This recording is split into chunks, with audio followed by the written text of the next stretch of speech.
Bonsoir à toutes et à tous, bienvenue à l'Université de Mons pour cette première conférence du cycle Univers.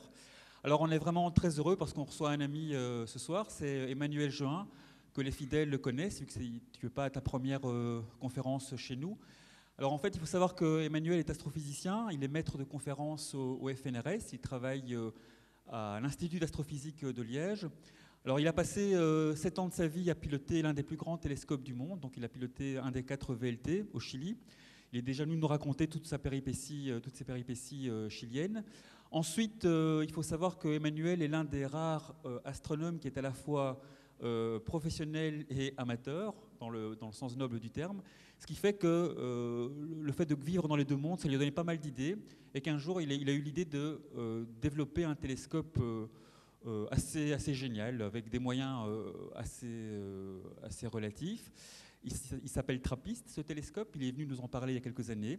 Et puis, comme c'est des gens brillants et qui travaillent beaucoup, eh bien, ça a payé. Et là, il vient nous parler de la grande découverte qu'ils ont faite avec cette belle machine. Voilà, Emmanuel, tu es ici chez toi. Bonne soirée à toutes et à tous. Et je te passe le micro. Merci, Francesco.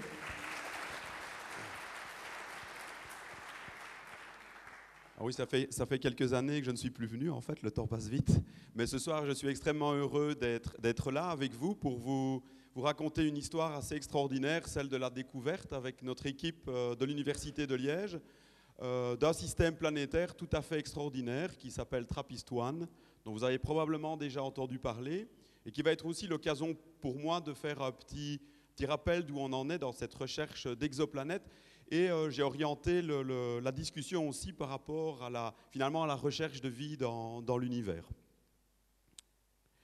Alors il y a une grande question que l'humanité se pose depuis très longtemps, c'est est-ce que nous sommes seuls dans l'univers? C'est clair, c'est quelque chose qui nous intéresse tous, et ça ne date pas d'aujourd'hui, c'est vraiment une très vieille question que se posent les hommes. Il faut savoir que depuis quelques années, nous les astronomes, nous avons fait quelques progrès intéressants dans cette direction.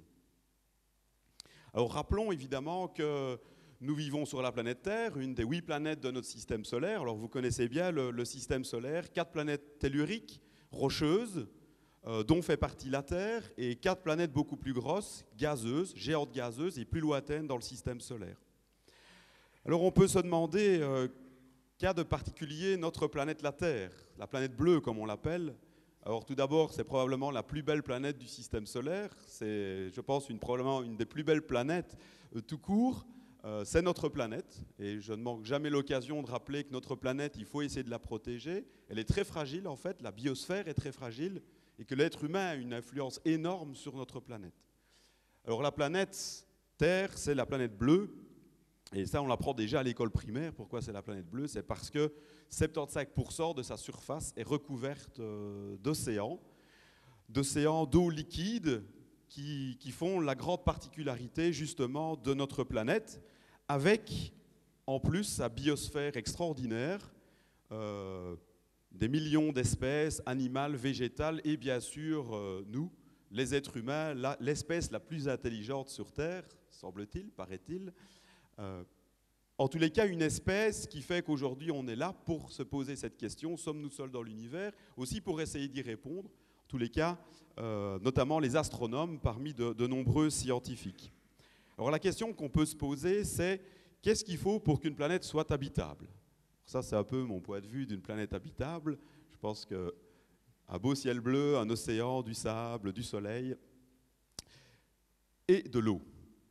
Alors ça paraît un petit peu réducteur, mais c'est clair que, alors là, ce n'est pas une conférence, je suis un astronome, et donc ce n'est pas une conférence très détaillée sur l'apparition de la vie, etc. Mais ce qu'on sait aujourd'hui quand même, c'est que l'eau est un élément extrêmement important dans l'apparition de la vie sur Terre. On pense que la vie est apparue, s'est formée dans les océans. On ne connaît pas encore les détails exactement, hein, ça reste encore un des grands mystères de la science.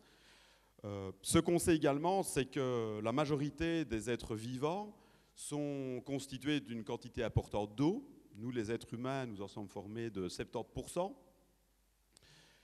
Et vous voyez également ici à gauche une représentation, si on prend toute l'eau des océans, des rivières, des lacs et qu'on les met ensemble, on en fait une petite boule, on voit que l'eau salée, vous voyez après la petite sphère que ça représente, et l'eau plate, j'allais dire, l'eau douce, encore plus petit.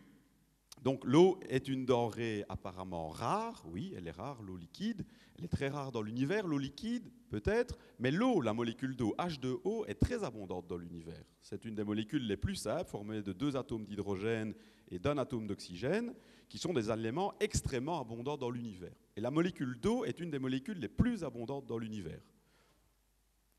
Alors qu'est-ce qui fait la différence entre notre planète tellurique, la Terre, et les autres planètes telluriques du système solaire? Pourquoi la Terre est-elle apparemment la seule planète habitée, en tous les cas avec des êtres vivants très complexes à sa surface, des animaux très complexes?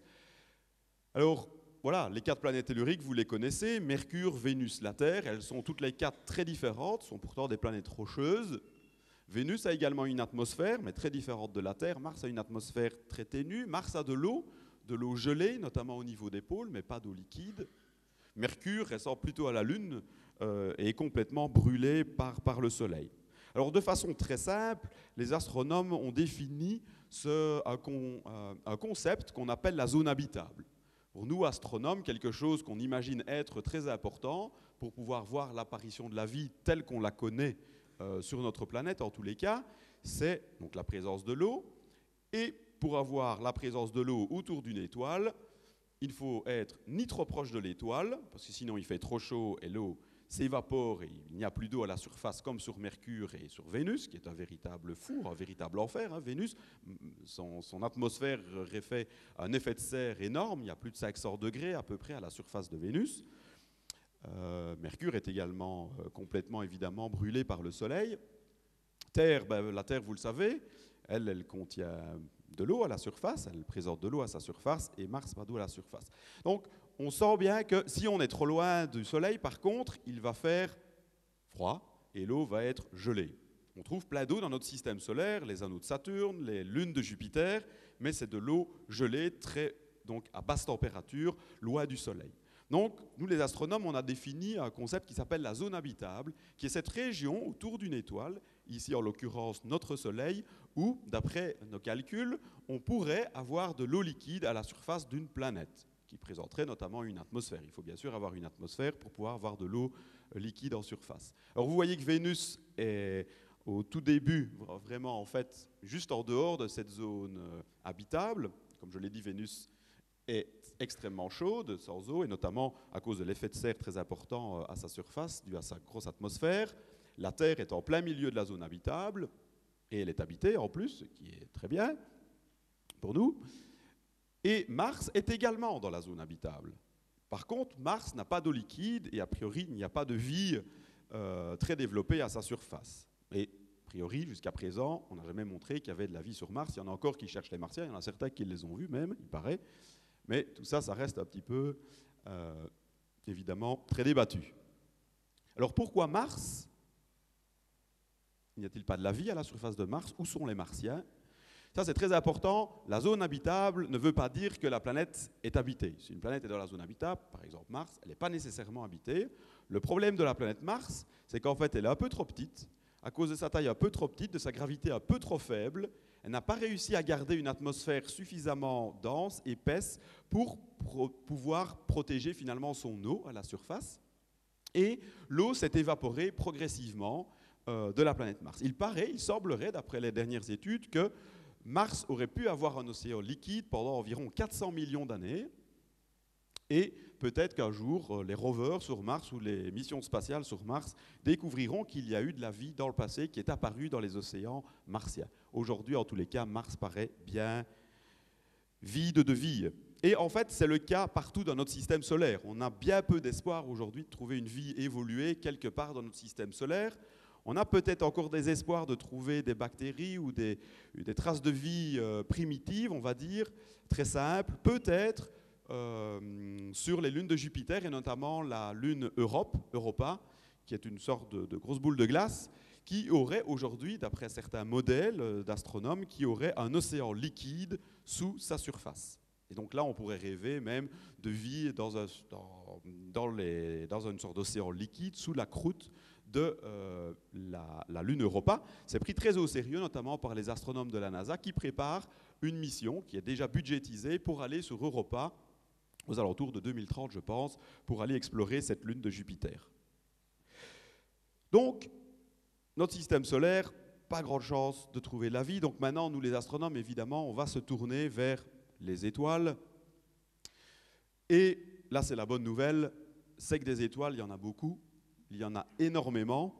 Ici, on compte simplement les étoiles de notre propre galaxie, la Voie lactée, dont je viens de montrer une image juste avant. Notre Voie lactée pèse environ 300 milliards de soleils. Ça nous rend contents, ça nous rend heureux, parce que ça fait beaucoup d'endroits pour chercher des planètes, évidemment. 300 milliards d'étoiles. Notre galaxie ressemble probablement à cette galaxie spirale. Évidemment, on ne peut pas voir notre galaxie de l'extérieur, puisque nous sommes dedans, hein. Le Soleil est une des 300 milliards d'étoiles de notre galaxie. Notre Soleil serait à peu près ici, si on imagine que ça est notre galaxie. Il est sur un bras spiralé.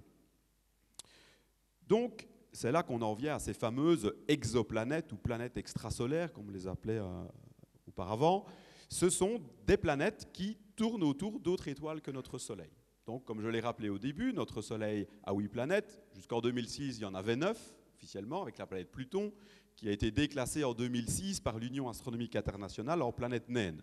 Parce qu'on était en train de trouver, au-delà de Neptune, plusieurs petites planètes de la taille de Pluton, qu'on appelle donc aujourd'hui des planètes naines.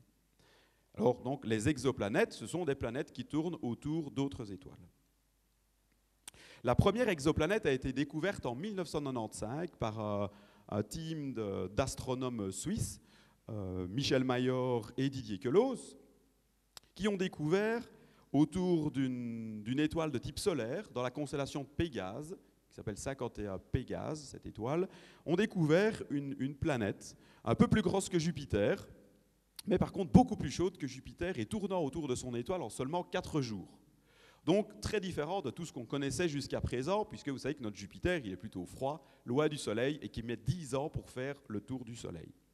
C'était bien sûr une grande découverte, et il faut savoir qu'elle date d'il y a seulement 20 ans. Donc la plupart d'entre nous ici, nous sommes nés avant qu'on ait découvert la première exoplanète. Donc la découverte des exoplanètes, c'est une histoire très récente, et c'est vraiment le début d'une grande aventure pour les astronomes, le tout début. Alors comment fait-on pour détecter une exoplanète? Alors ici, un petit exemple pour montrer, une petite illustration pour vous montrer la difficulté de ce travail, qui est de trouver les exoplanètes autour d'autres étoiles. Imaginons, l'exoplanète, c'est une petite luciole, ici, représentée à côté d'un phare. Et quand le phare est allumé, qui représente l'étoile, bien sûr, vous ne voyez absolument pas la planète. Les planètes de notre système solaire, si elles brillent dans le ciel, c'est parce qu'elles réfléchissent la lumière du Soleil. Donc la plupart de l'énergie émise par une planète vient de la réflexion de la lumière de son étoile. Pour les planètes, par exemple, de notre système solaire. Et donc, je reviens à ce petit exemple. L'émission de lumière d'une planète qui est toute petite, généralement, par rapport à son étoile, c'est rien du tout, et donc c'est extrêmement difficile d'observer une exoplanète. Parce que bien sûr, la première idée qu'on va avoir pour observer une exoplanète, c'est vous prenez votre télescope, vous regardez une étoile et vous essayez de photographier l'exoplanète. C'est ce que tout le monde ferait d'abord, et bien sûr, c'est ce que les astronomes essayent de faire. Cette technique, c'est ce qu'on appelle le direct imaging, faire de l'imagerie directe, une photo. Comme je l'ai expliqué, c'est extrêmement difficile parce que la lumière de la planète est complètement perdue dans la lumière de l'étoile. Pourquoi? Parce que les étoiles sont très lointaines et les étoiles sont très brillantes par rapport à leur planète. Et les planètes, généralement, sont assez proches de leur étoile. Donc ça fait que c'est vraiment très difficile de les voir. Du coup, il faut avoir toute une série de ruses, et notamment pour arriver à photographier une planète autour de son étoile, il faut cacher, occulter la lumière de l'étoile, un peu comme pendant une éclipse de soleil. C'est ce que des astronomes ont réussi à faire, et notamment ici, dans cet exemple, un très bel exemple de l'observation de trois planètes autour de leur étoile, avec un disque occulteur. Pour réaliser ce genre d'observation, il faut utiliser les plus grands télescopes du monde, les télescopes qui ont 10 mètres de diamètre, ici c'est le Gemini, et parce que les plus grands télescopes, ils ont la meilleure résolution, c'est ceux qui permettent de voir les plus petits détails. Mais en fait, ce genre d'observation, on n'a pu le faire que pour quelques systèmes jusqu'à présent.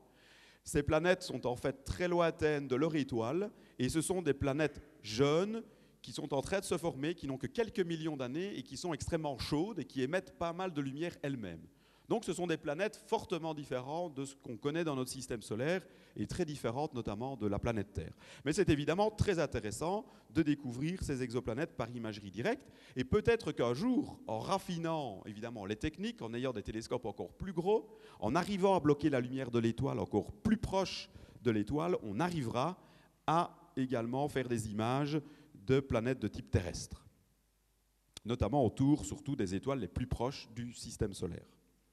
L'autre technique, qui est dite la technique des vitesses radiales, est une technique un petit peu plus compliquée à comprendre. C'est celle qui a permis aux Suisses, notamment de découvrir la première exoplanète et de nombreuses exoplanètes par la suite, et toujours actuellement. Vous savez que les Suisses sont très doués dans la construction d'instruments de haute précision, et vous allez voir que c'est assez extraordinaire ce qu'ils ont réussi à faire. Alors, en fait, tout le monde sait bien que les planètes tournent autour du Soleil parce qu'elles sont attirées par le Soleil, par la force de gravitation du Soleil. Mais ce qu'il faut savoir, c'est qu'une planète, même s'il a une masse très petite par rapport à son étoile, elle attire également l'étoile. Mais, évidemment, la force d'attraction de la planète par rapport à l'étoile est beaucoup plus faible. Et donc, l'étoile va seulement se déplacer un tout petit peu, de quelques centimètres, autour de son centre de gravité, dû au mouvement de la planète autour d'elle. Donc, ici, dans ce petit schéma, on a la Terre, on a une étoile avec autour une exoplanète qui tourne, et au fur et à mesure que la planète tourne autour de l'étoile, elle va attirer son étoile. Et donc, quand la planète est devant, ici, elle va attirer l'étoile. Quand elle est derrière, elle va l'attirer dans l'autre sens. Du coup, vu de la Terre, on va voir l'étoile qui oscille autour de son centre de gravité. Et ça va donner naissance à la lumière. La lumière de l'étoile va subir ce qu'on appelle un effet Doppler. C'est un petit peu comme quand vous écoutez une ambulance qui s'approche et puis qui s'éloigne. Vous entendez que le son est aigu, parce que la longueur d'onde diminue quand elle s'approche de vous, et puis que le son est plus grave quand elle s'éloigne. Je ne vais pas vous faire le son parce que c'est un peu ridicule, mais je crois que vous voyez ce que c'est. C'est la même chose pour la lumière qui est une onde. Quand l'étoile se rapproche de nous, l'onde est compressée, décalée vers le bleu. Quand l'étoile s'éloigne de nous, à cause donc du fait qu'une planète tourne autour, c'est décalé vers le rouge. Et donc, on peut arriver à voir dans le spectre d'une étoile, qui est la décomposition de la lumière d'une étoile, en observant les raies d'absorption des éléments qui sont dans l'étoile, on peut voir ces raies qui se déplacent un tout petit peu. Et on peut mesurer, grâce à des spectrographes de très haute précision, des déplacements de l'ordre de quelques centimètres d'une étoile autour de son centre de masse. C'est une technique très intéressante parce qu'elle est applicable à toutes les planètes que vous observez. Il n'y a pas besoin d'une configuration spéciale et elle est sensible à la masse de la planète. Vous comprenez bien qu'avec ce que je vous ai expliqué, s'il y a une grosse planète, elle va attirer plus son étoile, donc on va pouvoir calculer, le déplacement dépend de la masse de la planète. Ça permet de calculer aussi l'orbite de la planète. On sait, grâce à l'oscillation de l'étoile, combien de temps la planète met pour faire le tour de son étoile. C'est donc la technique des vitesses radiales. Mais la technique la plus puissante est certainement la méthode dite des transits. Alors, s'il y a des astronomes amateurs dans la salle, ils savent très bien ce que c'est qu'un transit. Pour les autres, qu'est-ce que c'est qu'un transit dans notre système solaire ? Je ne parle pas du transit intestinal, là c'est quelque chose d'autre. Dans notre système solaire, c'est quand une planète interne va passer juste devant le Soleil. Les planètes internes, c'est Mercure et Vénus. Et ceci, c'est le transit de Vénus devant le Soleil en 2012. Alors cette image est une image composite. On a additionné plusieurs fois des images décalées dans le temps. Et vous voyez, donc le disque jaune, évidemment, c'est notre Soleil. Et vous voyez passer devant la planète Vénus. C'est le transit de la planète Vénus vue de la Terre. Pour que ça se passe, il faut évidemment un alignement parfait, Soleil, Vénus, Terre, pour qu'elle passe pile juste entre nous. C'est un peu comme quand vous avez une éclipse totale de Soleil. Malheureusement, ce n'est pas tous les mois la nouvelle Lune. Il faut vraiment que ce soit parfaitement aligné. Là, c'est encore plus rare pour les planètes comme Mercure et Vénus. C'est encore plus rare qu'une éclipse de Soleil.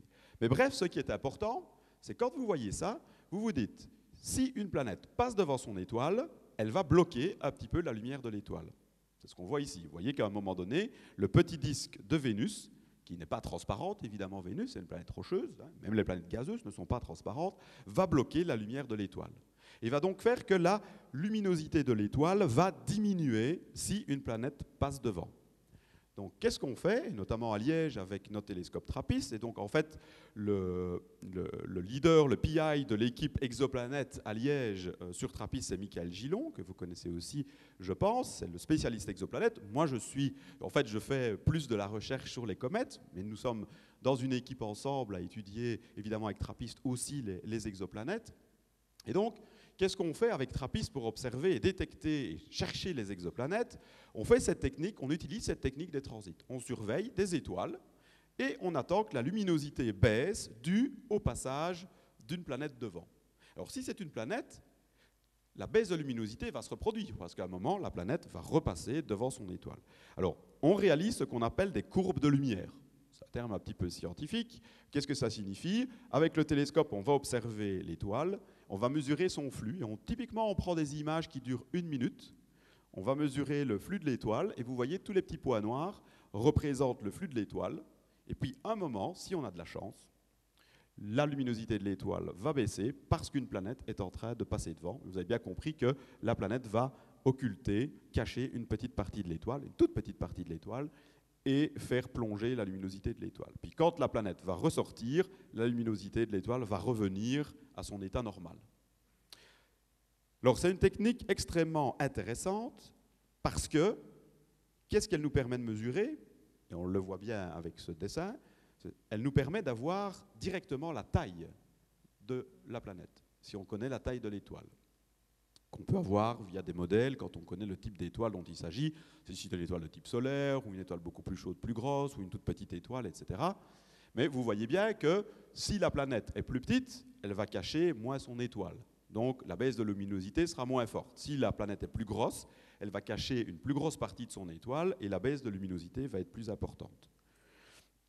Donc, c'est une technique qui nous permet d'avoir la taille des planètes, qui nous permet d'avoir l'orbite, la période, par exemple, de la planète, parce qu'évidemment, quand on va revoir la baisse de luminosité, on va pouvoir calculer le temps qui s'est écoulé et savoir combien de temps elle met pour faire le tour de son étoile, et également pouvoir étudier l'atmosphère de l'exoplanète, parce que si une planète a une atmosphère, quand elle va passer devant son étoile, la lumière de l'étoile va traverser l'atmosphère, qui elle est plus transparente que la surface évidemment, et on pourrait voir la signature de l'atmosphère en observant la luminosité de l'étoile. Parce que la lumière de l'étoile va subir une modification parce qu'elle traverse aussi l'atmosphère de la planète. Et vous imaginez bien que c'est une toute petite modification parce que l'atmosphère de la planète est une petite coquille très fine autour de la planète. Je reviendrai sur ça un petit peu plus tard dans l'exposé. Alors ce qu'il faut savoir, c'est que depuis une dizaine d'années, donc il y a une chasse énorme, même depuis 20 ans, hein, depuis qu'on a découvert les premières exoplanètes, il y a une chasse intense aux exoplanètes qui est faite par les astronomes. Et on a vu fleurir toute une série de projets, d'expériences, d'observation, de monitoring du ciel, de survey comme on dit, pour trouver des exoplanètes par la technique des transits. Alors voilà ici toute une série de télescopes qui sont dans l'espace ou sur Terre pour trouver des exoplanètes par cette fameuse technique. Et un des plus célèbres, c'est le télescope Kepler de la NASA, dont vous avez peut-être entendu parler, qui est le plus grand découvreur d'exoplanètes à ce jour. Alors ici, c'est un petit diagramme pour vous montrer le nombre de d'exoplanètes qui sont découverts chaque année. D'accord? Donc ici, vous avez le nombre d'exoplanètes et ici, vous avez les années. La première a été découverte en 1995, puis il a fallu attendre un petit peu pour en retrouver d'autres, raffiner les techniques, etc. Puis vous voyez qu'ici, les dernières années, il y a eu vraiment un boom dans la détection du nombre d'exoplanètes, grâce notamment au satellite Kepler de la NASA, qui a produit notamment l'année passée plus de 1200 planètes découvertes par transit. Alors comment ça marche? En fait, le satellite, qui est un télescope de 90 cm dans l'espace, regarde la même zone du ciel pendant des mois, et en fait au début c'était même pendant des années, et comme ça il accumule sur des centaines de milliers d'étoiles des courbes de lumière. Et puis si vous restez pendant plusieurs années, vous pouvez même voir des planètes aussi de plus en plus lointaines de leur étoile, qui vont mettre plus de temps pour tourner autour de leur étoile. Grâce à ça, on a pu même commencer à faire la statistique, un petit peu des études plus poussées sur, par exemple, la répartition en taille des planètes. Et on remarque qu'il y a plus de petites planètes que de grosses planètes. Donc ici, en abscisse, ici, on a la taille des planètes et le nombre de planètes par taille. Et vous voyez qu'il y a beaucoup de petites planètes, alors que c'est plus difficile à les trouver, hein, donc, parce qu'elles sont plus petites, plus faibles, elles ont un plus petit signal. Et donc c'est très intéressant, parce que les petites planètes, ce sont très certainement des planètes rocheuses, d'accord, comme peut-être la Terre. Puis alors, il y a un télescope qui est extrêmement célèbre, extrêmement fameux, un télescope belge, je ne sais pas si vous en avez déjà entendu parler. Il a un nom très belge également. Et ça, si vous n'en avez pas entendu parler, c'est que vous habitez sur une autre planète où vous n'êtes pas belge, parce que c'est TRAPPIST. Donc le nom a été trouvé par mon collègue Michael Gillon.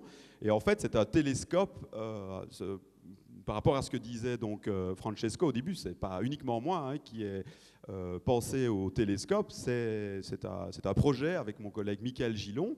On a 2 domaines de recherche dans l'équipe, les exoplanètes et les comètes, les petits corps du système solaire, en vue de mieux comprendre la formation de notre Terre et des planètes du système solaire. Il y a 2 façons de le faire. Vous pouvez étudier les exoplanètes, les planètes autour d'autres étoiles. Vous pouvez aussi étudier les petits corps du système solaire, parce que les petits corps du système solaire, c'est eux qui ont formé les planètes. D'abord, se sont formés les astéroïdes et les comètes, et puis ensuite les planètes. Alors, TRAPPIST, ça signifie Transiting Planets and Planetesimal Small Telescope.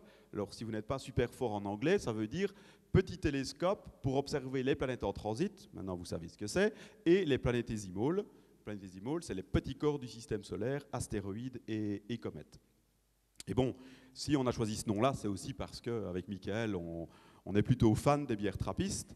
Et là, c'était un chouette moment en 2010, en juin 2010, après être revenu de l'installation du télescope TRAPPIST dans le désert d'Atacama. Je vais y arriver. Installation réussie, première lumière réussie, first light, comme on dit.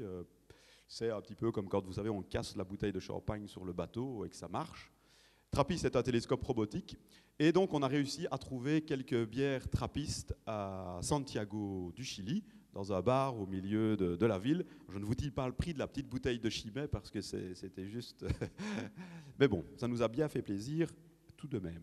Bon, et grâce à ça, en fait, quand on va dans les colloques internationaux, etc., on est aussi plus facilement identifié en tant que Belge, puisque beaucoup de monde connaissent les bonnes bières trappistes, les meilleures du monde.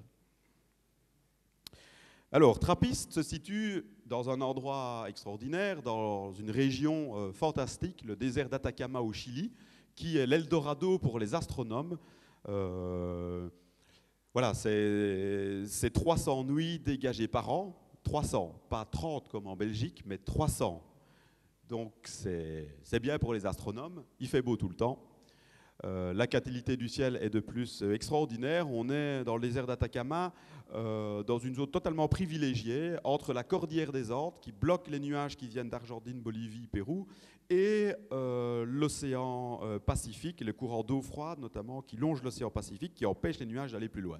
Donc vous êtes dans une zone parfaitement dégagée, de plus de 1000 km de long, 100 km de large. Et voilà, donc ça c'est l'Observatoire européen-austral de la CIA, qui a été installé dans les années 60, et TRAPPIST est un petit télescope, tout petit, situé ici, parmi les autres gros télescopes, mais quand même dans un endroit stratégique de l'observatoire, juste à côté des chambres. Donc on peut facilement sauter de son lit au télescope, et on entend même le télescope depuis nos chambres, et tout près de la cuisine, ce qui est pas mal non plus aussi quand on a un petit creux. Mais si on est là au Chili, c'est surtout pour la qualité du ciel, qui est juste fantastique. Alors dans le noir, ce serait encore plus beau, mais je pense que l'image donne bien sur le grand écran. Le ciel du Chili est vraiment le plus beau du monde. Pour avoir vu beaucoup de ciel, c'est juste phénoménal. Vous voyez les étoiles jusqu'à ras de l'horizon. Le ciel est parfaitement dégagé. Il fait très sec, ce qui est très important aussi, pour éviter la diffusion de la lumière par les étoiles ou l'absorption par les molécules d'eau dans l'atmosphère. Alors justement, comme on parle de TRAPPIST, je vais vous le montrer. Je vais vous le montrer en live, puisque TRAPPIST, je vais vous prouver que c'est un télescope robotique. Il est là tout seul dans le désert, au milieu des autres télescopes. Alors, on va voir si ça marche, parce qu'on fait ça tous les jours, évidemment, puis c'est quand on veut le montrer aux copains ou à des gens que ça ne marche plus, quoi. Mais en fait, on fait ça tous les jours, on se connecte à notre télescope. Ah ben vous voyez, qu'est-ce que je disais? Là, ça ne passe pas, visiblement. Alors on va regarder l'autre, ça ne passe pas non plus. Alors je vais reloader. J'ai peut-être perdu la connexion Internet. Je vais reloader ici aussi. En fait, on a des caméras qui nous permettent de surveiller ce qui se passe. Ah, il me redemande mon mot de passe. Alors vous devez tous fermer les yeux.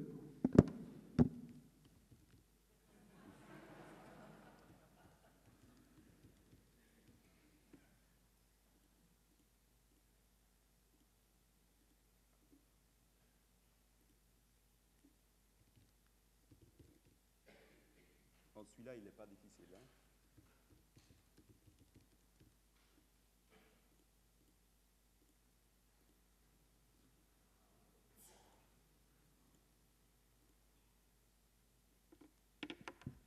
Alors, je vais d'abord vous montrer l'extérieur.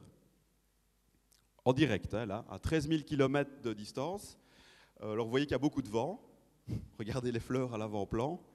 Ce qui n'est pas une très bonne nouvelle pour nous parce que j'espérais vous ouvrir le dôme, mais je n'ai pas envie qu'il s'envole. C'est déjà arrivé une fois, la petite trappe extérieure. Donc vous voyez là, very windy, très venteux, 46 km/h de vent. On verra peut-être un petit peu plus tard si le vent a tendance à baisser. Alors là, c'est notre station météo. Et vous voyez, la ligne rouge, c'est la limite à ne pas franchir. Alors parfois, quand il y a des observations vraiment exceptionnelles, on le fait. Alors le matin, on s'expose à trouver le télescope parfois dans un état spécial. Une fois, il m'est arrivé que la petite porte extérieure du dôme, vous voyez celle-ci, avait été arrachée par le vent. Donc c'était bizarre, le dôme ne s'était pas fermé. En regardant l'ordinateur, tiens, pourquoi le dôme ne s'est pas fermé? Ben oui, il n'y avait plus de porte, quoi. Donc c'était un peu embêtant. Là, je rigole, mais à ce moment-là, on ne rigolait pas. Hein. On a toujours peur qu'il pleuve. Mais il pleut 3 fois par an, donc ce n'est pas trop grave. Vous voyez la neige sur la cordillère des Andes, là au bout. Par contre, ce que je pourrais faire, c'est vous déplacer le télescope, faire bouger le télescope.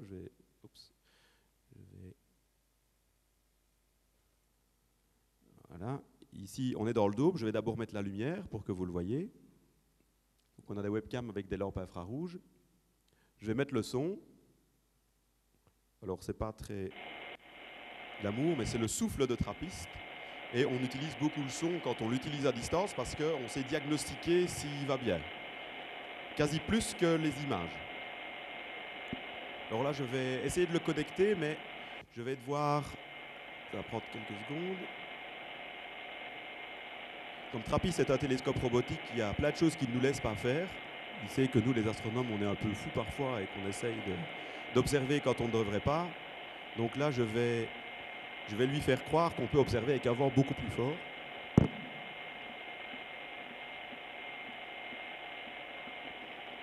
Du coup, il va repasser en mode safe. Il n'y a qu'un peu de vent pour lui. Mais je ne vais quand même pas ouvrir le dôme. Par contre, je vais déplacer le télescope.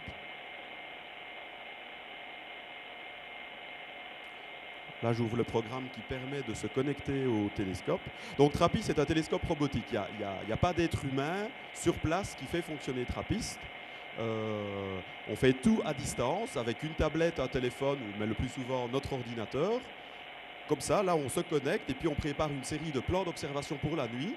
Et le télescope est tout programmé pour la nuit et tout seul, il va passer sur les différentes cibles de la nuit, comètes, exoplanètes, et réaliser ses observations. Et le matin, on récolte les données, un petit peu comme une récolte de champignons, comme ça, pour les bonnes années, les bonnes nuits. On a plein de belles données. Et puis, là, on entend TRAPPIST qui démarre.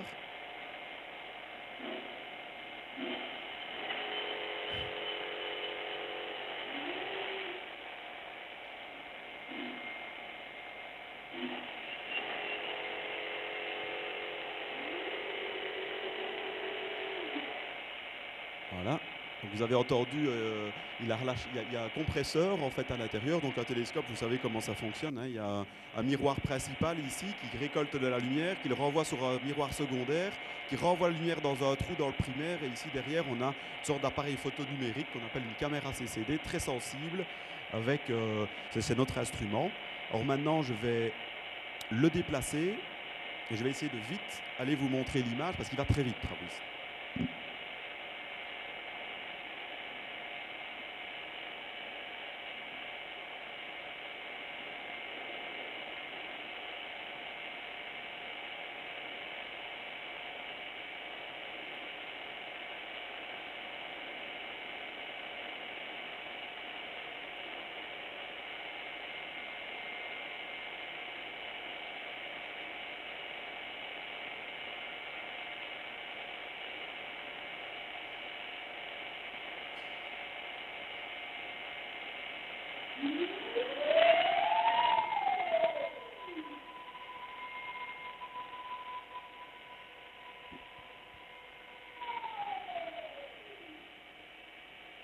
Alors voilà, vous l'avez vu bouger. Alors normalement, le dôme tourne avec, parce que le dôme est esclave du télescope, mais quand le dôme n'est pas ouvert, le télescope est malin assez pour savoir que le dôme n'est pas actif, et donc il n'y a pas de synchronisation des deux. Mais si j'ouvre le dôme maintenant, le dôme va se déplacer et bien sûr va aller s'aligner avec le télescope pour qu'on regarde à travers la fente du dôme, évidemment. On peut l'envoyer à un autre endroit.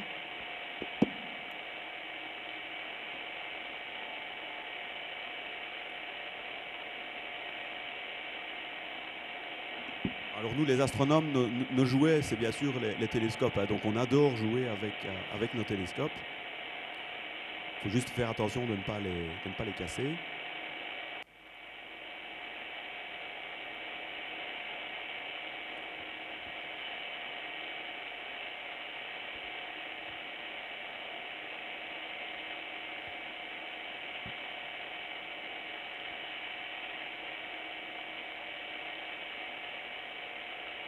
Voilà, je viens de lui renvoyer d'autres coordonnées.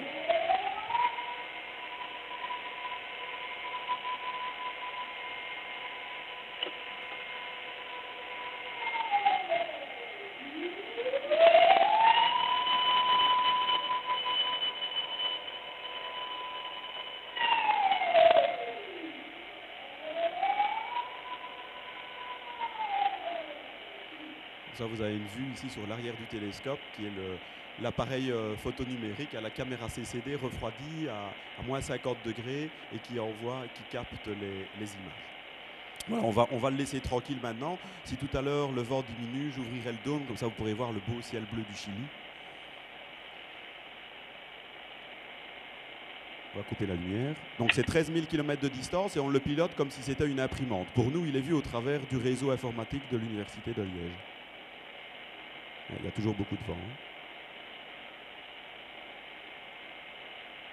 On va couper le son.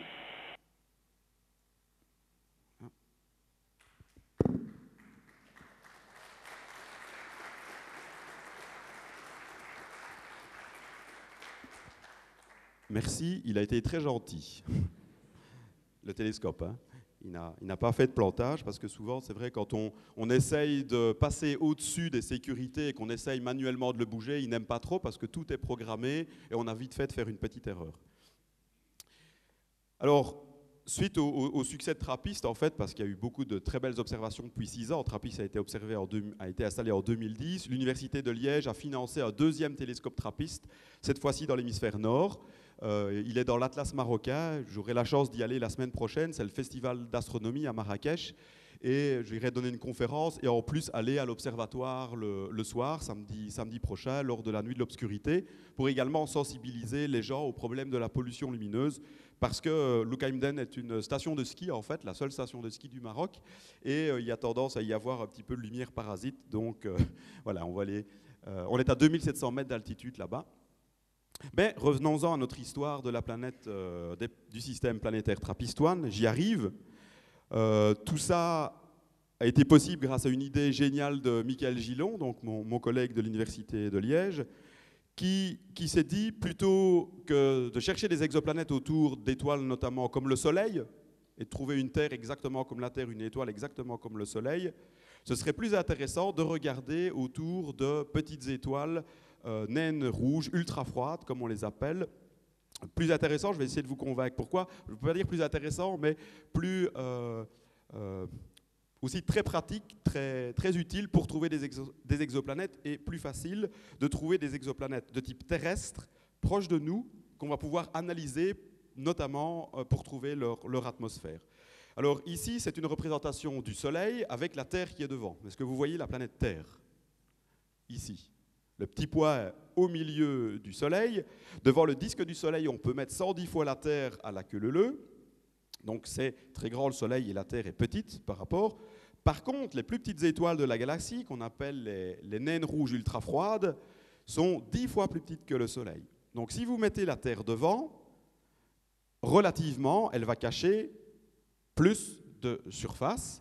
Et donc, on va avoir plus facile de détecter une petite planète devant une petite étoile parce qu'elle va faire baisser la luminosité plus qu'une petite planète devant une grosse étoile. Je crois que c'est assez évident. Et c'est au départ une des réflexions de regarder autour des étoiles ultra froides. On a réellement, vraiment, une sensibilité 100 fois plus importante pour détecter une petite planète devant une petite étoile. Alors, désolé, là, le slide est en anglais, mais ces étoiles, on les appelle en anglais les ultra cool, donc c'est assez sympa, hein, elles sont très froides, mais elles sont ultra cool aussi, comme vous allez le voir. Ce sont des étoiles extrêmement intéressantes, 10 fois plus petites que le Soleil, en masse également 10 fois plus petites que le Soleil. Par contre, elles ont une espérance de vie extrêmement longue, elles mettent très longtemps à consommer leur hydrogène. Notre Soleil a une espérance de vie de 10 milliards d'années. Il est né, en gros, en arrondissant, il y a 5 milliards d'années. Il en a encore pour 5 milliards d'années à vivre.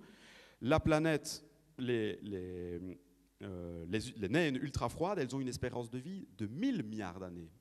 Elles sont quasi, on ne va pas dire éternelles, mais 1000 milliards d'années. Donc, elles peuvent vivre très longtemps. Et elles sont nombreuses dans notre galaxie. Et en fait, dans le voisinage solaire, il y a de nombreuses étoiles naines ultra froides.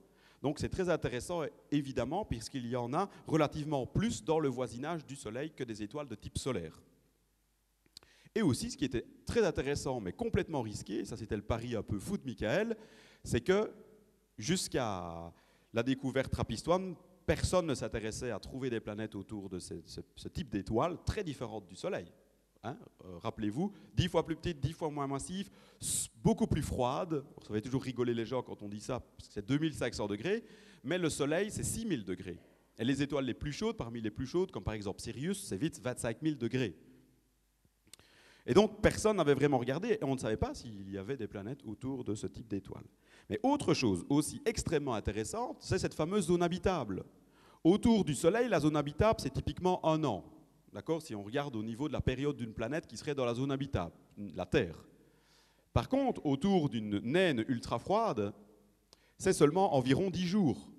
Comme vous le voyez dans ce graphique, ici on a le Soleil et la Terre, ici une étoile ultra froide et la zone habitable en vert, c'est beaucoup plus proche de son étoile. Ça veut dire qu'une planète dans la zone habitable autour d'une naine ultra froide va seulement mettre quelques jours, va être sur une orbite de seulement quelques jours, typiquement 10 jours. Et donc, c'est bien plus facile à trouver, parce qu'elle va passer beaucoup plus souvent devant son étoile. Si vous êtes un extraterrestre et que vous essayez de découvrir s'il y a des planètes autour du Soleil dans la zone habitable, pour voir passer la Terre devant le Soleil, si vous la voyez une fois, il va falloir attendre 1 an pour la voir repasser. Si vous n'avez pas de bol, le jour où elle passe, il fait nuageux, vous ne la voyez pas, il faut encore attendre 1 an. Puis si vous n'avez pas de bol et qu'elle repasse pendant la journée, vous ne la verrez pas non plus. Vous imaginez la difficulté. Donc, c'est vraiment très important et ça facilite vraiment les choses de justement avoir une zone habitable qui est beaucoup plus proche de l'étoile au niveau de la détection. Et c'est donc l'année dernière qu'on a fait cette grande découverte. Tout d'abord par la découverte cette grande découverte du système planétaire TRAPPIST-1.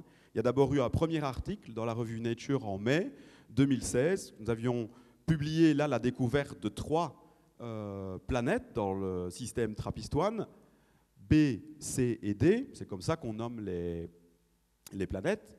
Alors, vous reconnaissez ici ce qu'on appelle une courbe de lumière, et vous voyez plusieurs courbes de lumière pour la planète B, qui est la plus proche de l'étoile, qui tourne en à peine moins de 2 jours.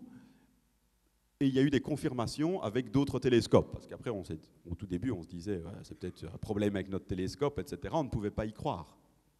Donc, on l'a vérifié avec d'autres télescopes, notamment des télescopes de beaucoup plus grand diamètre, puis également les autres planètes ici.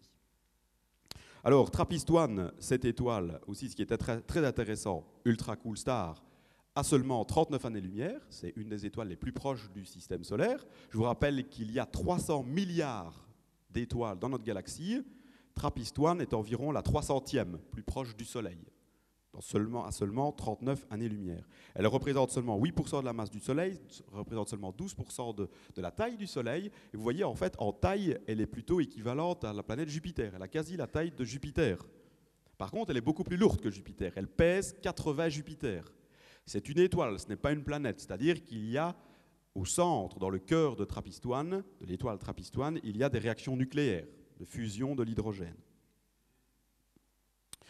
Et donc en 2016, après la publication de cet article, et même avant en fait, bien sûr, on a continué à faire un monitoring, un suivi intensif de TRAPPIST-1. On a utilisé tous les télescopes qu'on pouvait pour pouvoir regarder TRAPPIST-1, l'étoile, et essayer de trouver plus de planètes. Et en effet, on a trouvé, dans les mois qui ont suivi, de nouveaux transits, encore des transits, à tel point qu'à un moment, c'est pour ça que j'ai mis ça, Michael ne s'y retrouvait plus dans ses calculs, et on ne savait plus finalement combien de planètes il y avait. Parce qu'on en avait trouvé 3, puis il y avait 4, 5, 6, peut-être plus. Et la difficulté, c'est, depuis la Terre, vous avez l'alternance du jour et de la nuit. Et puis il fait mauvais parfois. Et donc il faut pouvoir faire correspondre un transit avec la bonne planète. Et puis quand vous en avez plein, ça devient un casse-tête chinois. Et c'était vraiment un casse-tête chinois. Et après même 9 mois d'observation, il n'y avait toujours pas moyen de s'y retrouver. C'est là que on a demandé du temps d'observation au télescope spatial infrarouge de la NASA, qui s'appelle Spitzer. Et là, a tenté le gros coup, demander carrément 1000 heures. 1000 heures, ça représente 40 jours d'affilée. 1000 heures pour observer, donc 40 jours sur 360. On a demandé pour avoir le télescope. Tout le monde nous prenait pour des fous. Et la NASA nous a donné le temps. Et grâce à ça, on a pu rester pendant 20 jours d'affilée avec ce télescope dans l'espace, sans le problème de l'alternance du jour et de la nuit, sans le problème évidemment des nuages, et avec une qualité évidemment excellente dans la qualité des données. Alors ici, maintenant vous êtes des spécialistes, hein, vous reconnaissez une courbe de lumière, seulement cette courbe de lumière elle dure 20 jours. Vous voyez la luminosité de TRAPPIST-1 quand il n'y a pas de planète qui passe, et puis quand il y a une planète qui passe, vous voyez la diminution de luminosité. D'accord ? Donc évidemment, la B, la première planète, on l'a vu repasser plein de fois. Au total, on a eu 34 transits pendant ces jours-là, mais surtout, on a eu une belle surprise, c'est qu'on a trouvé en plus 2 planètes supplémentaires, dont la planète la plus lointaine, la planète H, qu'on a observée une seule fois pendant les 20 jours. En fait, à ce moment-là, on ne savait pas. Si vous l'observez une seule fois en 20 jours, vous ne savez pas quelle est sa période. Okay, ça pourrait être même 500 jours et vous avez eu du bol, elle est juste passée pendant ce moment-là. Il faut la réobserver une deuxième fois, donc on ne savait pas sa période. Par contre, on a retrouvé aussi une petite planète, la planète E, qui n'avait pas été vue par TRAPPIST parce qu'elle était trop petite, mais depuis l'espace, on a pu voir E. Et aussi, ça a permis de bien, pour une fois, craquer le système et finalement de se dire, on n'est pas complètement fou, ce sont bien des planètes, et en fait, au total, il y en a 7. Et voilà les 7 transits accumulés, avec chaque transit sommé, vous voyez les planètes de B jusqu'à H. Alors vous voyez que le transit dure de plus longtemps, plus on s'éloigne de l'étoile, c'est normal, parce que la planète est plus lente à tourner autour de son étoile, et donc elle met plus de temps pour traverser. Vous pouvez noter qu'il y a des petites différences de profondeur. Certaines planètes, comme la E, étant plus petites, vous voyez, la diminution de luminosité est plus faible, c'est donc une plus petite planète, c'est ce qui permet de calculer la taille des planètes. Ceci permet de calculer la distance de la planète, la durée du transit.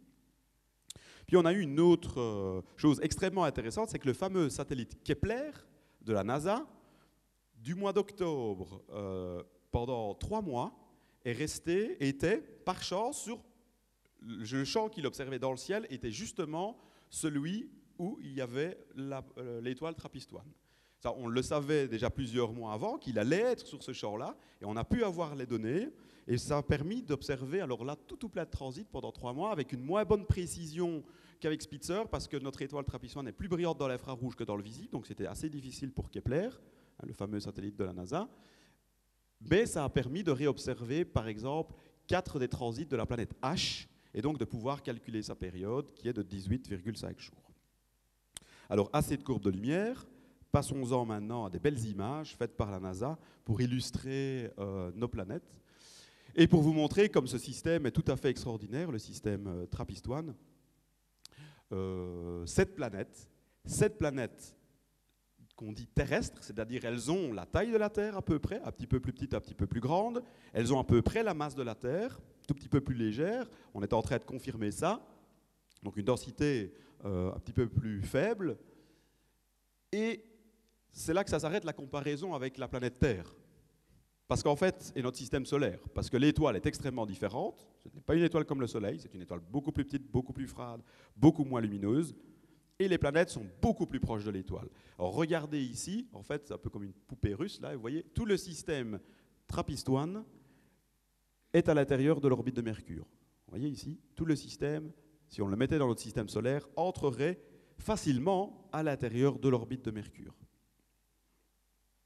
Or, ceci, c'est le portrait des planètes. Alors, ce sont bien sûr des dessins imaginés par les gens de la NASA, mais avec des informations qui sont venues de notre équipe pour essayer d'un petit peu imaginer comment elle pourrait être. Évidemment, la planète la plus lointaine, où il fait beaucoup plus froid, pourrait être plus une boule de glace.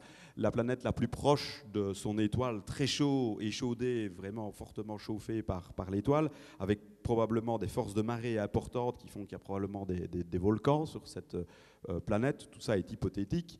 Par contre, ce qui est extraordinaire, c'est que grâce à ces 7 planètes, on a vraiment un échantillonnage de planètes de type terrestre dans un système avec toute une série d'illuminations différentes, de luminosités différentes, d'énergies différentes qui arrivent de l'étoile, et notamment 3 des planètes qui sont dans la zone habitable.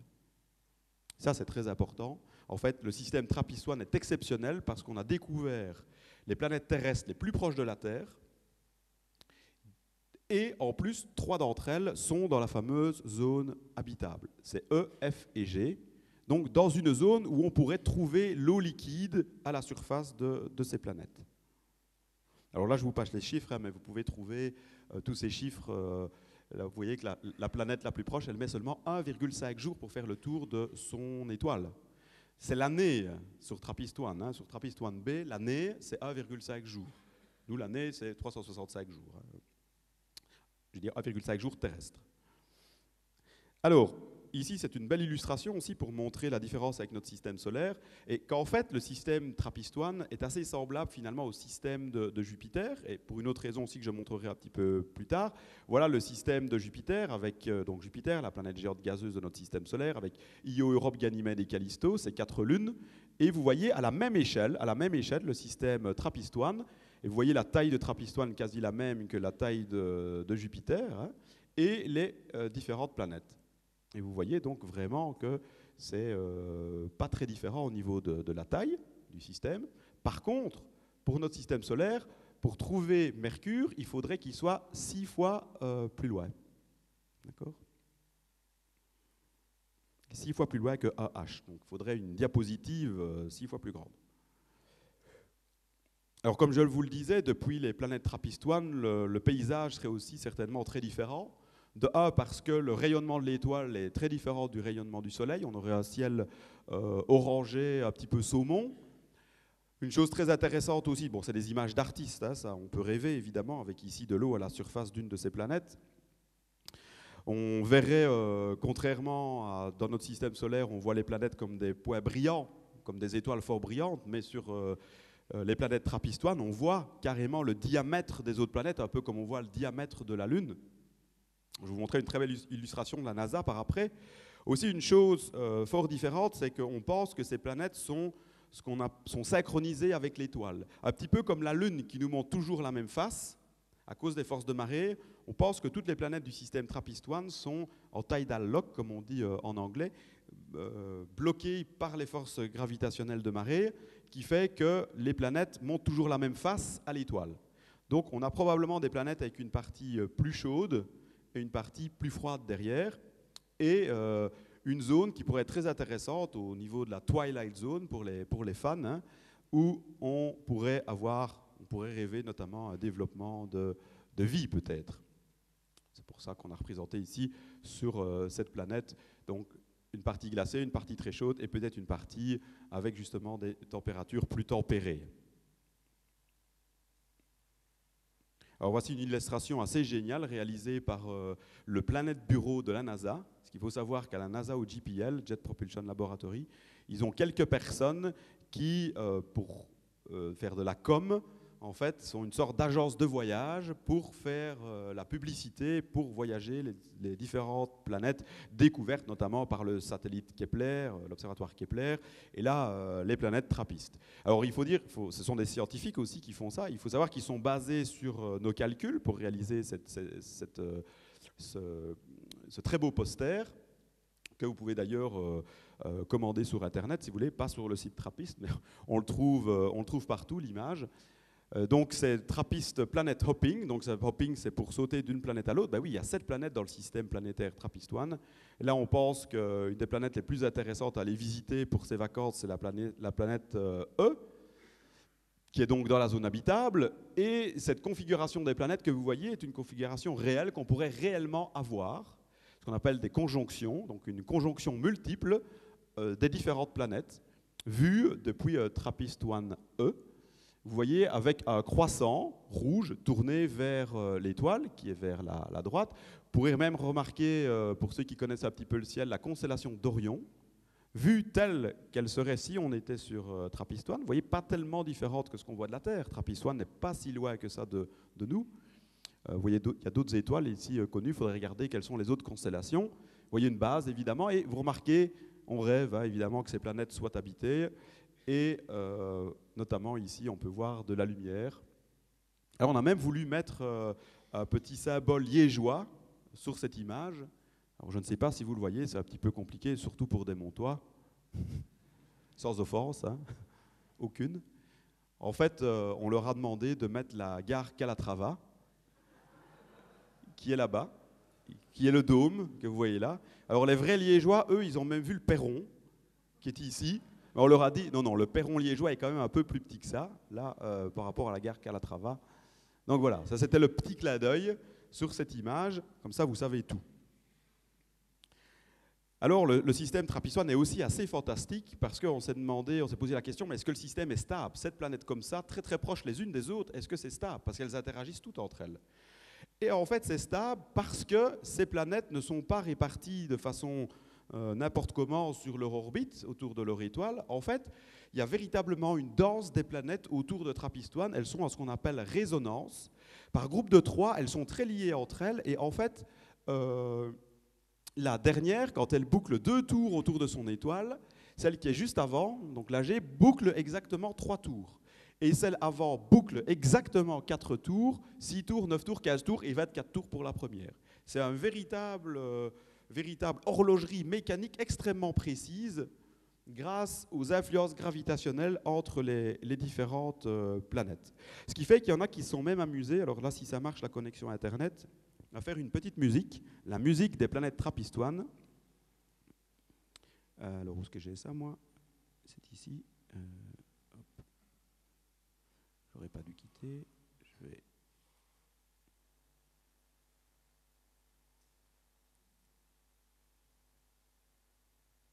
System that got everybody excited, the scientific community, the public. You know, you had 7 Earth-sized planets, several of which might have the right temperature to host liquid water, you know, prime targets for the search for life outside the solar system. So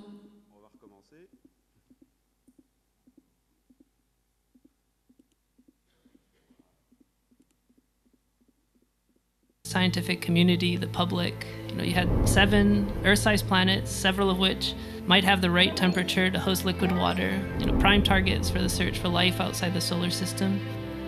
So what really captured our attention was when they tried to simulate the system, they found that it just fell apart. Planets started colliding with each other on really short times.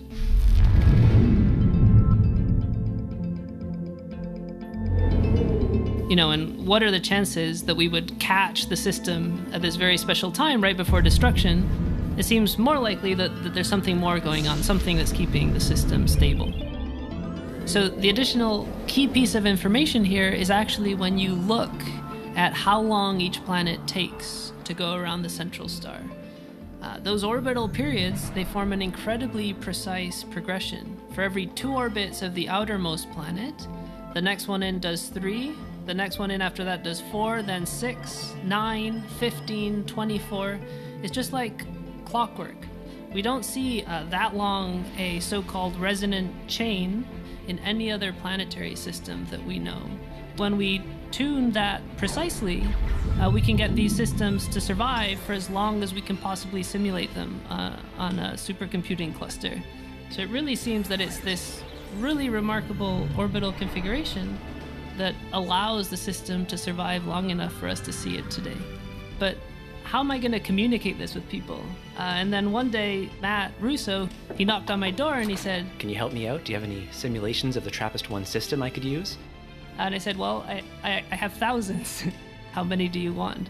So the thing that stuck out to me most about the TRAPPIST-1 system was this amazing pattern of resonances, how each planet's orbit is a simple ratio of its neighbors. And I realized that that's the exact same thing that makes music sound good and that makes it rhythmic. Donc ici, chaque fois qu'une planète passe devant l'étoile par rapport à la Terre, il y a une note. So we simulated the Et on fait system. ça pour toutes les planètes. We scaled their orbital frequencies into the human hearing range. I made it play a note for every time a planet transits in front of the star.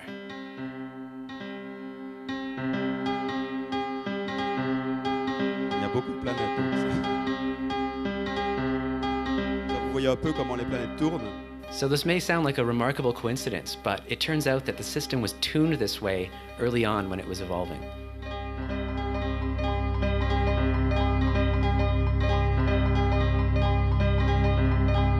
C'est un peu bruyant. Hein. Then, we added a drum beat for every time a planet passes its neighbor.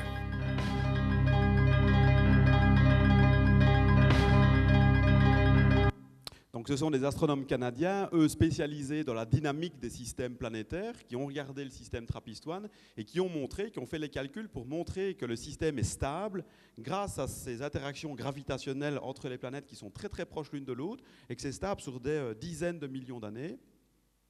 Et donc là, c'est pour faire un petit peu comprendre au public, il y a chaque fois une note qui est faite quand une des planètes passe entre nous et son étoile.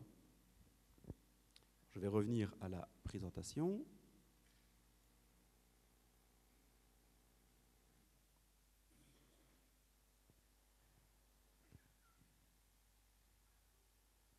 Et donc il est vraiment unique pour toute une série de raisons. Hein. Donc là vous comprenez, ceci n'avait jamais été observé non plus. En fait, 3 des lunes de Jupiter sont également en résonance de Laplace, comme on appelle ça. Ici on a 7 planètes au total qui sont en résonance. Ça nous a permis de faire une publication très importante, donc le 22 février dans la revue Nature. Ça nous a valu la couverture de Nature. Hein. Vous reconnaissez ici c'est un dessert présentant les 7 planètes. C'est un peu comme sur une vitrocéramique. Un vitrocéramique qui fait très chaud au début, l'eau s'est évaporée, plus loin elle est gelée, et puis entre les deux on espère qu'il reste de l'eau sous forme liquide.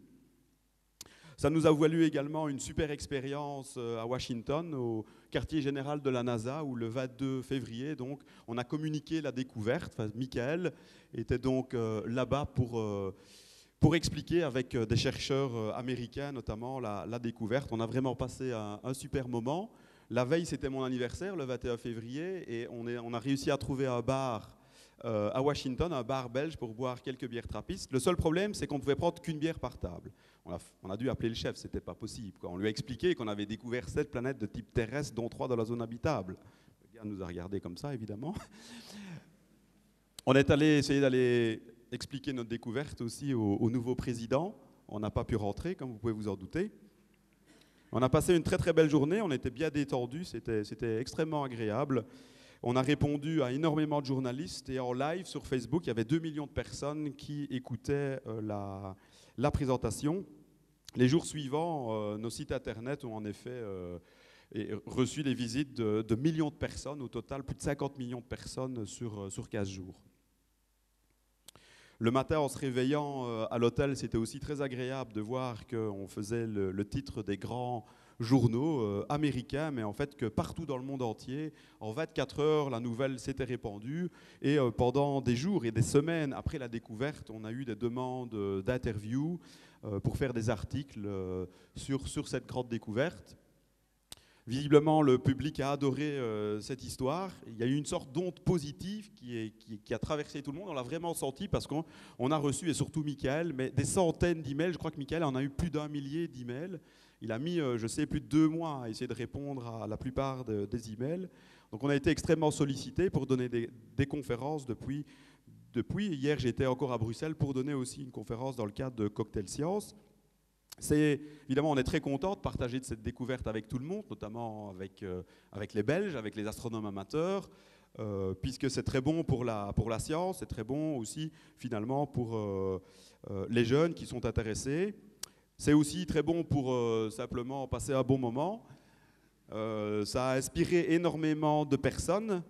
Google nous a fait l'honneur d'un doodle qui est vraiment très très chouette, où on voit en fait la Terre et la Lune regarder dans un télescope pour essayer peut-être en vain de trouver un système semblable, puis oh, on cherche, vous voyez, puis on trouve quelque chose, puis on en trouve plein, puis coucou.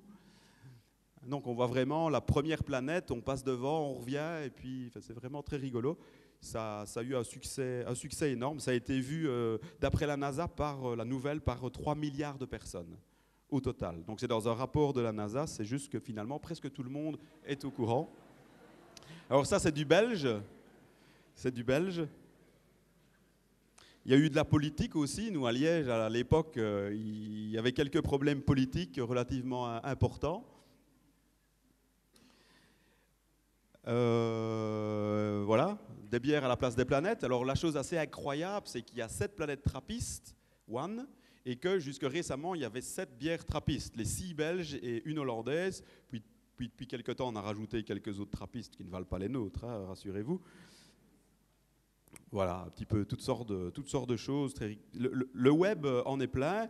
Si vous ne connaissez pas les Ultra Cool Dwarfs, il y en a peut-être un que vous connaissez mieux pour les fans de Game of Thrones. Les artistes ont été extrêmement inspirés. Il y a eu des concerts, il y a des gens qui ont développé des chansons, des musiques. Ici, je ne me souviens plus de son nom, mais lors de la première conférence qu'on a faite à Liège sur la découverte de Trappist-1, c'est la personne qui a fait une petite statuette qui est sur la Lune, et il nous a fait une représentation des 7 planètes trappistes. Il y a des bandes dessinées également. Des peintres. Je sais qu'à Amsterdam, il y a eu donc un orchestre qui a joué sur les compositions pour les 7 planètes, avec une énorme fresque qui a été faite derrière par un peintre, mais un truc qui faisait 15 mètres de long. Et il y a notamment, alors je ne peux pas m'empêcher de vous le montrer, un rappeur espagnol assez connu qui a fait une musique sur Trappist-1. Alors il faut aimer le rap, hein.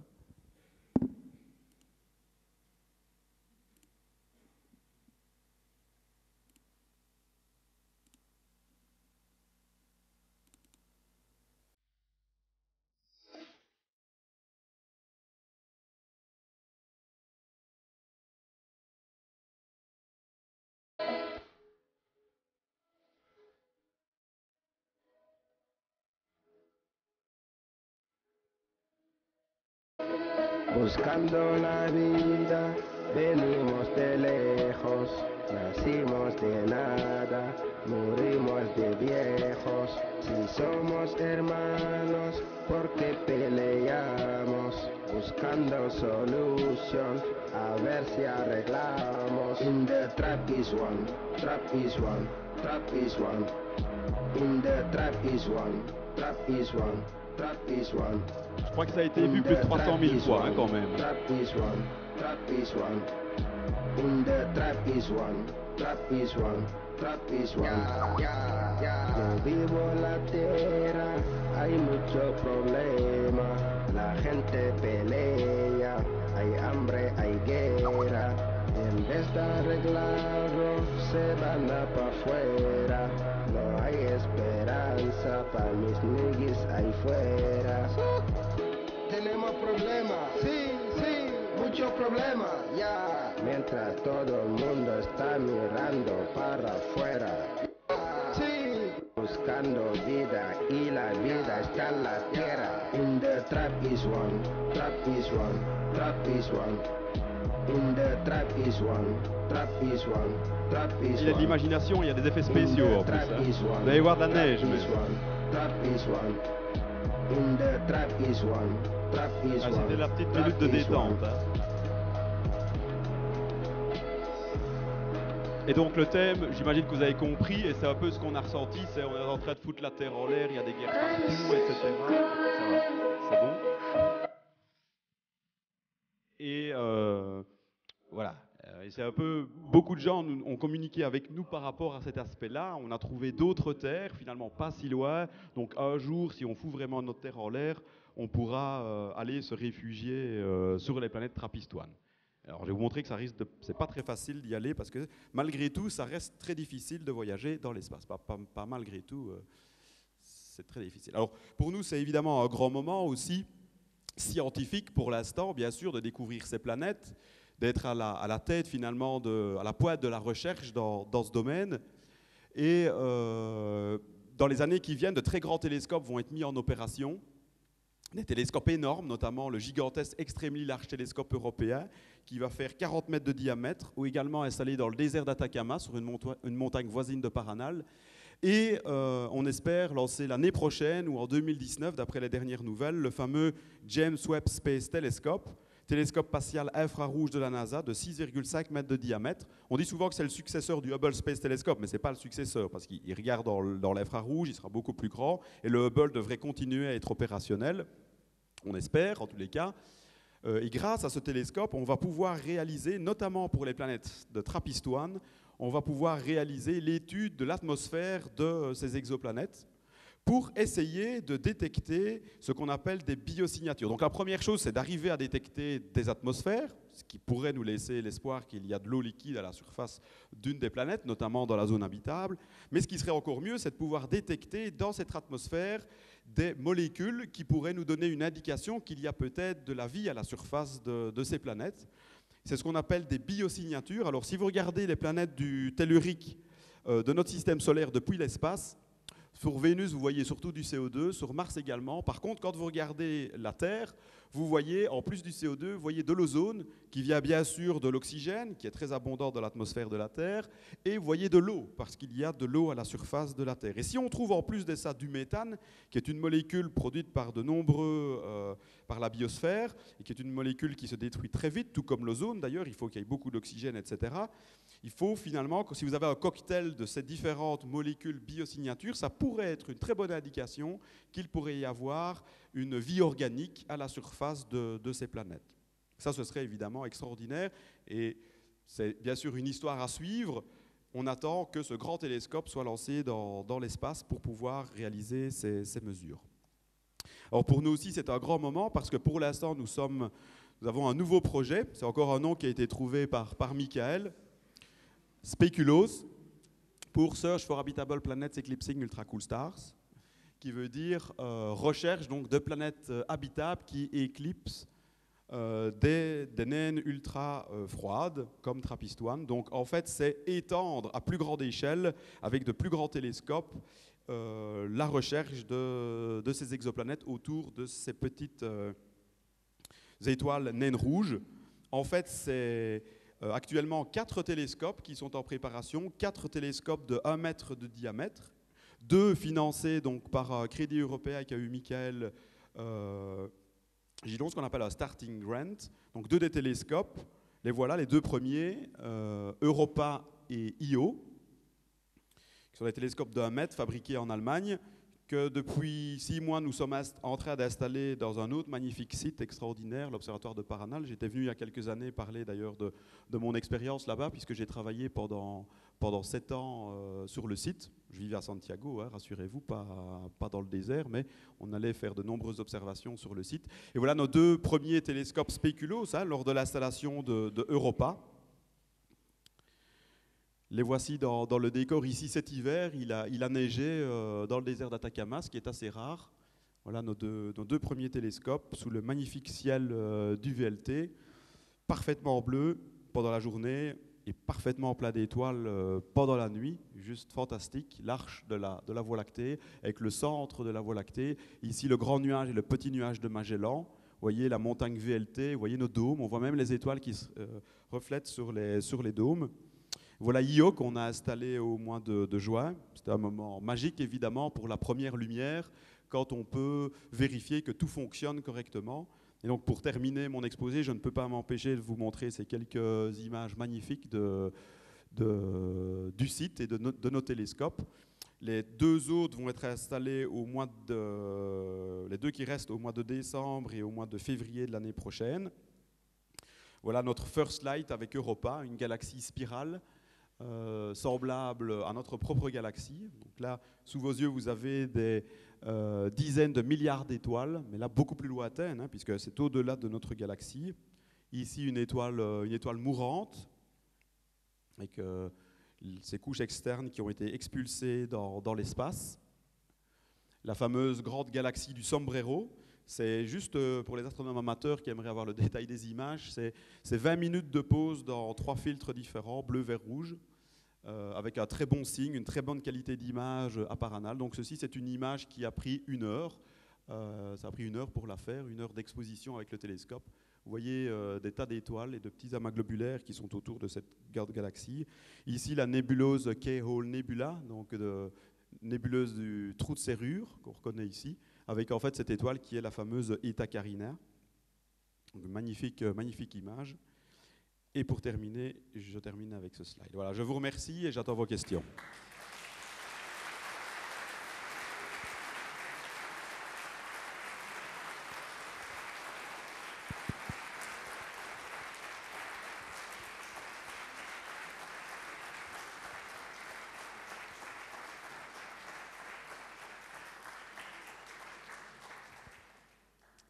Première question, tradition, Claude. Bonjour, merci beaucoup pour cet exposé très plaisant et très enrichissant. Une petite question, est-ce qu'on a une idée de la manière dont s'établit un tel verrouillage gravitationnel? Est-ce qu'on a des simulations qui permettent de l'expliquer? Et est-ce que ces planètes obéissent à la loi de Titus-Bode? Alors oui, donc en fait, ce qu'on pense, c'est que cet équilibre a dû s'établir très tôt, au moment où les planètes se sont formées, en fait, assez rapidement. Donc elles interagissent entre elles gravitationnellement, et notamment quand elles sont encore dans le disque protoplanétaire, dans le disque dans lequel sont en train de se former les planètes. Elles peuvent être freinées par le disque, etc., et migrer. Ça s'est d'ailleurs passé dans notre propre système solaire. Par contre, elles n'obéissent pas à la loi de Titus-Bode. Pour ceux qui ne connaissent pas cette loi-là, c'est une progression dans le système solaire de la position des planètes aussi, où on a l'impression qu'il y a une sorte de relation. D'ailleurs, il y aurait dû avoir une planète à la place de la ceinture d'astéroïdes. Et quand on a cherché la planète là-bas, on n'a pas trouvé de planète, mais on a trouvé une ceinture d'astéroïdes. En fait, il y a en effet un équilibre qui peut s'établir dans les systèmes planétaires entre les interactions entre les différentes planètes.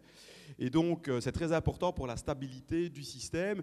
Et finalement, sans ça, les planètes se seraient égayées et auraient été éjectées dans l'espace. Donc, c'est quasi nécessaire finalement pour garder le système en équilibre. C'est ce qui s'est passé également dans notre système solaire, comme je l'expliquais, pour 3 des lunes de Jupiter qui sont en résonance gravitationnelle par ces fameux jeux d'interaction.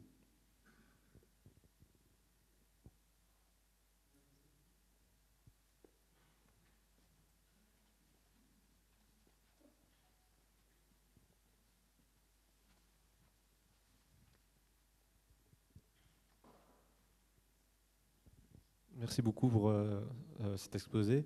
Ma question, c'est de savoir si est-ce qu'on sait aussi détecter des lunes de la même manière que les planètes? Alors, très bonne question. Alors, en fait, il n'y a encore jamais eu d'exolune découverte. C'est une prochaine découverte à faire. Et en effet, ça pourrait être découvert de la même façon, parce qu'une lune pourrait montrer dans le transit de la planète une petite bosse quelque part qu'on pourrait voir de temps en temps ou pas voir en fonction que la lune, vous voyez, est juste à côté de la planète ou est cachée par la planète, etc., devant ou derrière la planète. Mais jusqu'à présent, ça n'a encore jamais été détecté. On a cru à un moment qu'on avait trouvé une lune ou même ce qu'on pensait être une planète double. Parce qu'en fait, dans les 3 planètes qu'on a annoncées au mois de mai 2016, la planète D, en réalité, on s'est rendu compte que ce n'était pas une planète, mais qu'à ce moment-là, on avait 2 planètes qui étaient devant l'étoile, et on a cru que c'était une planète double. Par après, quand on a découvert les autres planètes, en fait, on a eu juste un coup de bol incroyable. À ce moment-là, il y avait 3 planètes qui transitaient en même temps devant TRAPPIST-1. Et on s'en est rendu compte par après, quand on a découvert les autres planètes et refait les calculs. Mais jusqu'à présent, ça n'a pas été fait. Alors on pourrait se demander, est-ce que dans le système TRAPPIST-1, on pourrait trouver des lunes? Alors probablement pas, parce que les planètes sont tellement proches les unes des autres, elles s'influencent tellement fortement gravitationnellement, et surtout, elles sont tellement proches de leur étoile, qu'il n'y a probablement pas de lunes dans le système, elles auraient été arrachées à leur planète.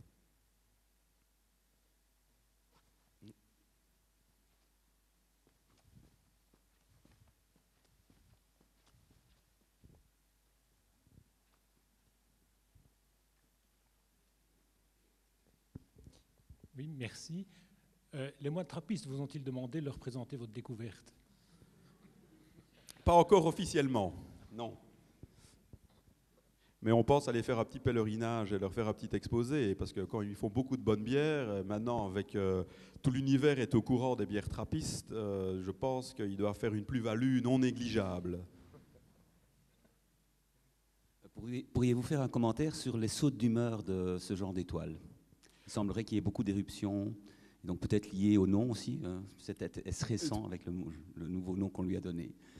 Oui, tout à fait. Donc, les étoiles naines rouges, d'ailleurs, étaient connues justement et un peu mises de côté par les personnes qui cherchaient les exoplanètes parce qu'elles étaient supposées et connues pour être beaucoup plus actives, avoir beaucoup plus d'éruptions que les planètes de type solaire. Il faut savoir que notre Soleil est en effet une étoile extrêmement calme.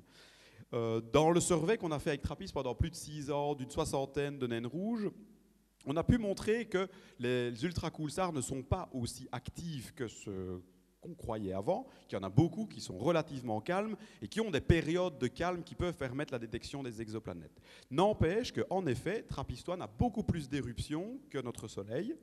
Elle en a en gros une toutes les semaines, une petite éruption, et elle peut avoir une grosse éruption tous les 6 mois. Ça pourrait en effet causer certains problèmes s'il y a de la vie à la surface de ces planètes, notamment aussi par rapport aux atmosphères de ces planètes et aux problèmes par rapport à l'émission de rayons X qu'il y a pu avoir au moment de la formation de cette planète, de cette étoile, qui pouvait être très active.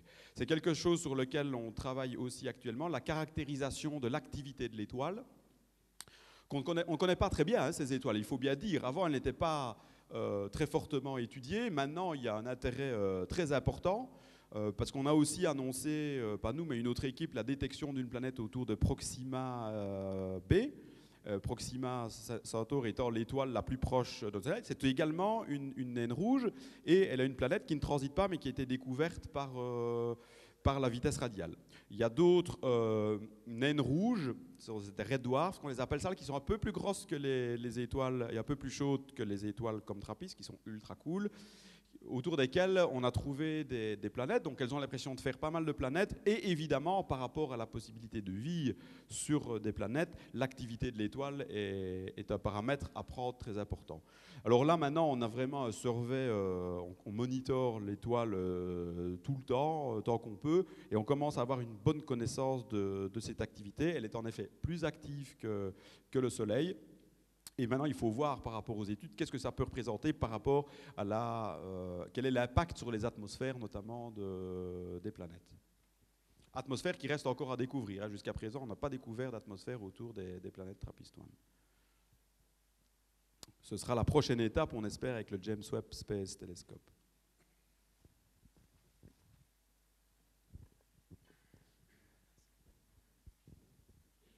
Bonsoir.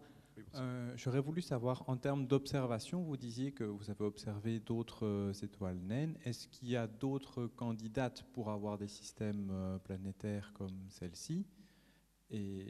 Ou est-ce que justement on est sur un cas vraiment exceptionnel dans toutes les observations que vous avez pu faire? Évidemment, dans les notes, si on a quelque chose qui n'est pas encore publié, je ne peux pas vous le dire. Et en fait, ça a été amusant, c'était un peu stressant pendant un moment de garder cette information qui était assez haute, on va dire, trouver des planètes terrestres dans la zone habitable aussi proche de la Terre, etc. Alors le projet Speculoos, désolé, j'ai oublié de le dire, c'était dans une des slides. Évidemment, on surveille avec les télescopes TRAPPIST et maintenant avec les télescopes Speculoos, il y en a 2 en opération pour l'instant, il va y en avoir 4 au total. En 10 ans, ce projet va surveiller les 1000 plus proches naines ultra froides pour évidemment essayer de trouver encore d'autres systèmes. Statistiquement, d'après les calculs, parce qu'en fait, il faut avoir la chance que, si vous imaginez par exemple que toutes ces étoiles ont des planètes, ont formé des planètes, il faut avoir la chance qu'elles soient entre nous, que leur orbite soit parfaitement bien alignée avec la Terre. Donc, c'est-à-dire qu'elle passe juste entre l'étoile et nous pour qu'on puisse les détecter. C'est le prix à payer dans cette technique des transits. Et donc, statistiquement, on aurait dû surveiller quelque chose comme 75 systèmes pour avoir la chance d'en trouver un. On en a surveillé 40 et on a trouvé TRAPPIST-1. Donc là, on espère évidemment qu'avec les télescopes Speculoos, qui ont été donc financés par notamment l'Europe, qui nous ont fait confiance sur cette idée, avant d'ailleurs qu'on trouve TRAPPIST-1, ce qui est intéressant. Puis là, on a trouvé TRAPPIST-1, qui valide finalement l'idée qu'a eu Michael, qu'il y avait des planètes autour de ces étoiles, et que probablement, toutes ces étoiles pourraient former des planètes. Parce qu'en fait, ce qu'on se rend compte aujourd'hui, il y a seulement 20 ans, 22 ans, la première exoplanète découverte, puis d'année en année, on se rend compte, et on comprend maintenant qu'il y a des planètes partout. en fait, probablement que toutes les étoiles, quasi, ont des planètes, que former des planètes, c'est un processus naturel dans la formation d'une étoile. Et donc, ça ouvre énormément d'espoir, justement, par rapport à trouver d'autres terres, et d'autres terres, espérons-le, habitées.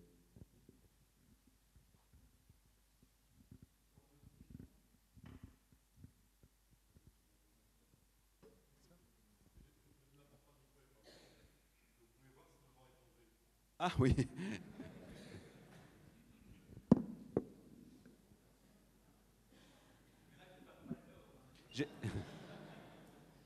J'espère pour qu'on puisse aussi observer ce soir. Alors, on va regarder avec les... Ça a l'air de secouer pas mal encore. Ah, il est à 32. Voilà, je crois que je peux ouvrir. Ouais.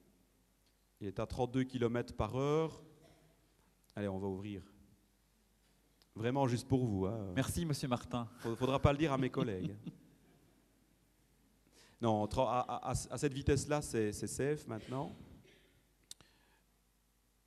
Alors, et surtout, le problème, c'était la petite porte. Mais là, je ne vais pas ouvrir la petite porte, je ne vais ouvrir que la grande porte. Je vais remettre le son.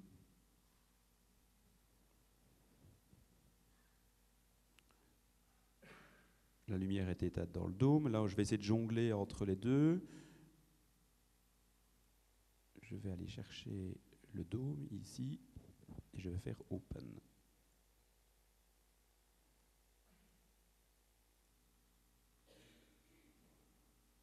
Alors, on n'entend pas le son là? Ah oui, c'est de ma faute.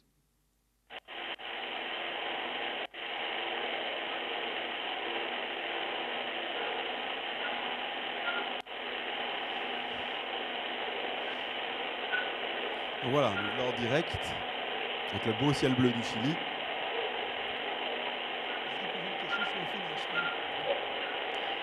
On a une question, Emmanuel, on peut la poser? Voilà, félicitations pour ce projet absolument merveilleux. Mais je me pose une autre question, une exo-question. Oui. Qui finance l'Université de Liège, la région wallonne ou l'Europe?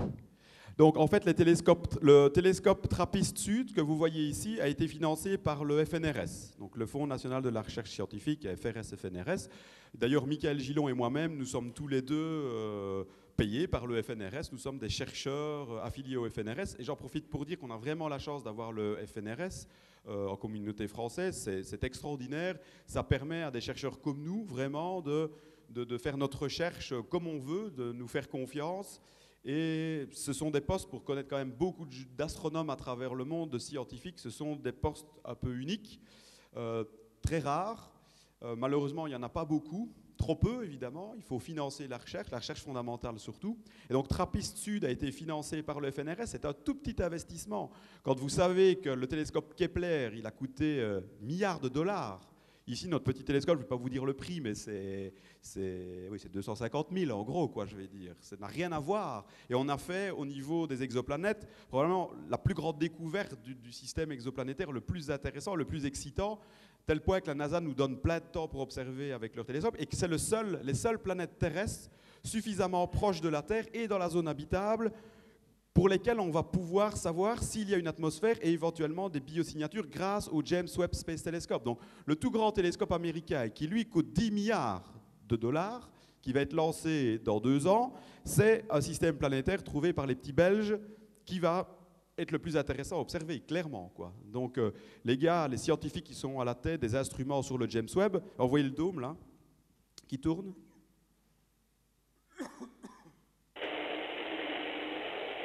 Il se synchronise avec le télescope.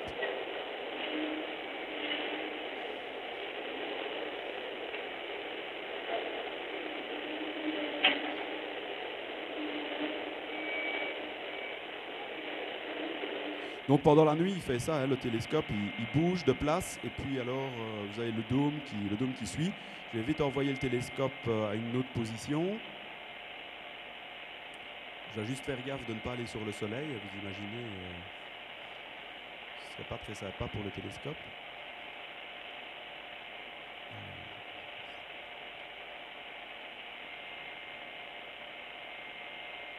Donc je ne vais pas pointer vers le nord, puisque dans l'hémisphère sud, évidemment, le télescope est au nord.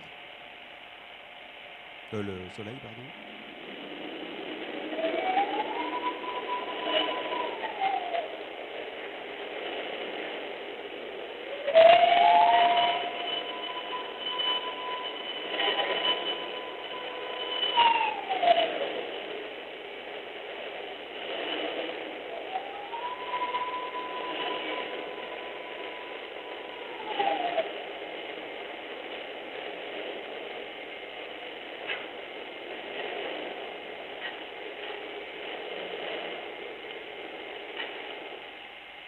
Voilà. Donc cette nuit, vous voyez, il fait magnifique, le vent est tombé. Donc là, je vais refermer le télescope et puis on a des étudiants qui va démarrer en début de soirée le programme d'observation pour la nuit, qui consiste en des observations d'exoplanètes, de comètes. Et le télescope est robotique dans le sens que la station météo surveille aussi pendant la nuit les conditions, notamment le vent. Si le vent devient trop important, il y a une commande qui est envoyée automatiquement au télescope pour qu'il se parque et que le dôme se ferme évidemment aussi et se parque et que tout s'éteigne. Pour évidemment protéger le télescope. Pas question d'observer s'il y a beaucoup trop de vent parce que la coupole pourrait s'envoler. Le vent est un des plus gros problèmes qu'on a là-bas. Comme vous avez compris, il ne pleut pas souvent. Par contre, il peut y avoir des nuages aussi de temps en temps. Alors je vais renvoyer le télescope à son home, comme on dit, sa position de parking. Ici.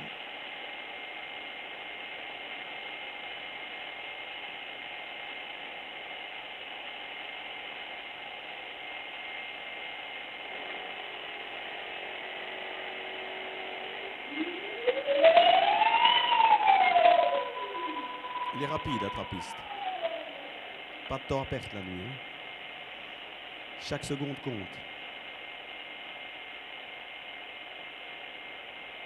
Est-ce qu'il y a encore des questions? Pardon?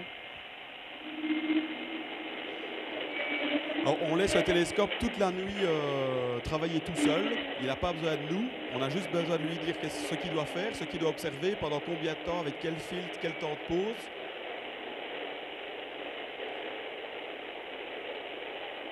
Ah oui, le suivi. Donc ça, c'est une question technique de savoir comment avec le télescope on reste bien centré sur les pixels. En fait, on utilise les images elles-mêmes pour recentrer le télescope régulièrement.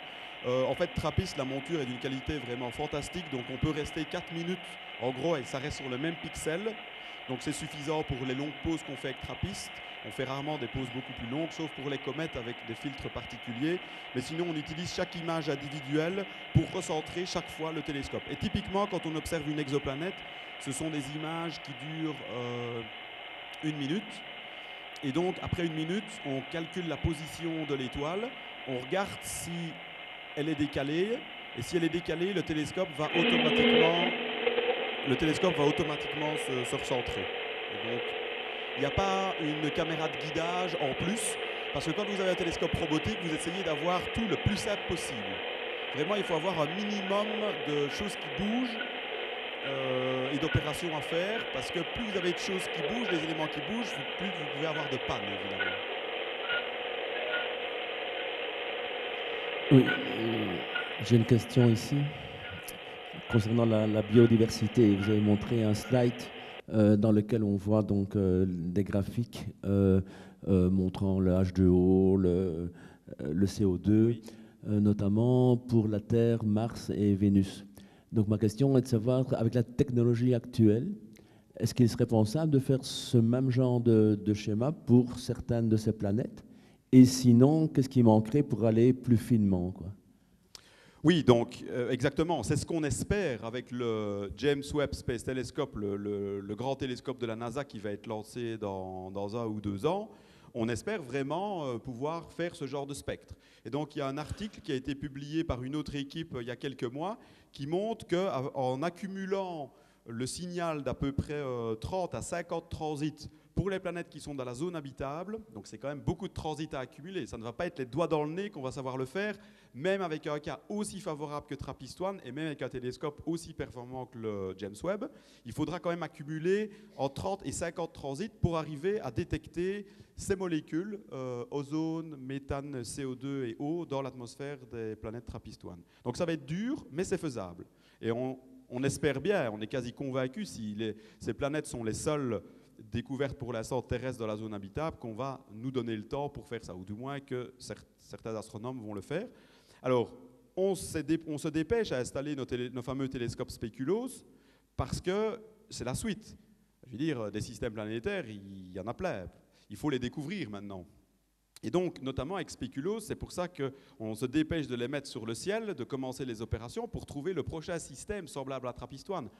Pourquoi? Parce que le James Webb est de faire ça le plus vite possible, notamment dans les 5 ans qui viennent et dans les 10 ans, faire toutes ces 1000 étoiles naines rouges, parce que le James Webb ne va pas avoir une durée de vie éternelle. Il a une durée optimale d'opération de 5 ans et 10 ans maximum. Donc, il faut se dépêcher pour les trouver, parce qu'après, on n'aura plus ça, et il n'y a plus de programme par la suite, pour l'instant, qui nous permettrait de faire ce genre d'observation. Donc, c'est vraiment critique le moment, il faut vraiment y aller et mettre vraiment la gomme pour trouver ces systèmes planétaires. Et pour répondre à monsieur, donc finir ma réponse, TRAPPIST Sud a été financé par le FNRS, TRAPPIST Nord au Maroc a été financé par l'Université de Liège. Quand ils ont vu le succès du télescope TRAPPIST, on a eu des fonds pour en construire un autre dans l'hémisphère nord. Comme ça, on peut couvrir toute la sphère céleste, sud et nord. Et les Speculoos, par contre, nos 2 télescopes ont été financés par un financement européen. Les 3e et 4e ont été financés par d'autres universités, dont Cambridge. Donc là, c'est plus un consortium, ce n'est pas uniquement les Liégeois. Oui, Emmanuel, je pense qu'on va prendre rendez-vous pour, je ne sais pas, dans 2 ans, quand il y aura encore plein d'autres systèmes découverts. Donc un immense merci, on a passé une soirée absolument fantastique. Donc bon retour à toi, merci. Et je pense qu'on peut encore applaudir chaleureusement notre conférencier.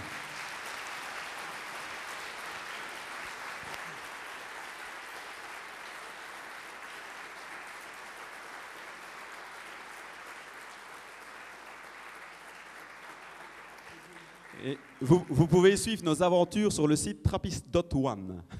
Donc vous pourrez voir régulièrement quand il y a un nouvel article, une nouvelle découverte, on met les informations, ou quand il y a une activité liée à TRAPPIST, un événement particulier, on met des news sur nos sites internet. Voilà, je vous souhaite une bonne soirée.